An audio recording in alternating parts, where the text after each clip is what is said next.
So let's talk about time, because one of the things I hear from people that are looking at what we're doing is, that's going to take a lot of time to put that in place. I don't have the time. I'm a busy person. I don't have a lot of time. So what is time? Time is actually how long does it take the Earth to revolve around one time in front of the sun, and how long does it take the Earth to revolve around the sun? That is what time is. It's our calendar and it's our clock. It's a made-up thing. Technically, there is no past and there is no future. There's only right now.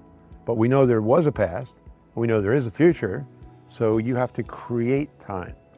And if you get that objection from a patient, I don't have time to do this, you have to help them create time. And we have ways to help you handle that very simply. We just say, well, listen, if time wasn't an issue, Mr. Jones, would you want to do this program? Oh yeah, but I don't have the time. I understand. But you would want to do it if you had the time. Well, if I had the time, I would want to do it. Okay, great.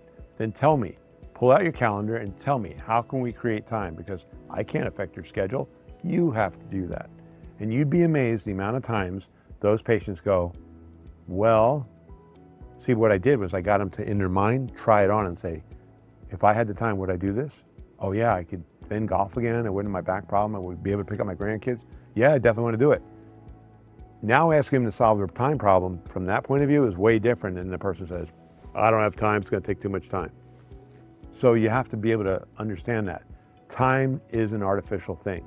It is made up. If we're in a different solar system, it'd probably be a whole different thing of time, because it would probably be longer for that planet to revolve once and to go around the star that it's around, theoretically. That's my hypothesis. Anyway, time is something that any executive who's successful in life will tell you they learned how to contain it and create it. You have to create time. So one of the things we do with our employees, like when we have a nurse practitioner, we've had a nurse practitioner saying, oh, I can't do all the things you want me to do, it's impossible. So we say, okay, fair enough, maybe it is. Let's find out. So here's a journal. My wife got this from the hospitals. This is how they taught her how to handle the time of her juniors. So they'd hand them a schedule and say, every day, have this employee mark down everything they do. 9 o'clock, punched in at work. 9:05, went to the bathroom. Came out of the bathroom 9:10, went to my first meeting, got on the floor at 9:30, started seeing patients all the way through the day. Stopped for a coffee break, stopped for a cigarette break, stopped for lunch, got a phone call from home, and they chart out everything they do all day long. So we did that with some of our employees in different clinics. We had medical doctors, nurse practitioners, chiropractors, all saying, it's too much time, can't do it. We had physical therapists, too much time.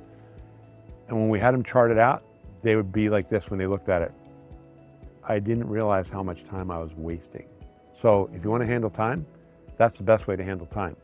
If you put time into putting systems into your business, yeah, it's going to be a bit hectic for a while, but the reward is this. Every time that system goes in, that now handles something that you had to handle personally, and you no longer have to handle it. And you just bought yourself time. The only way you're going to get time is you have to create time. And systems are a great way to do that.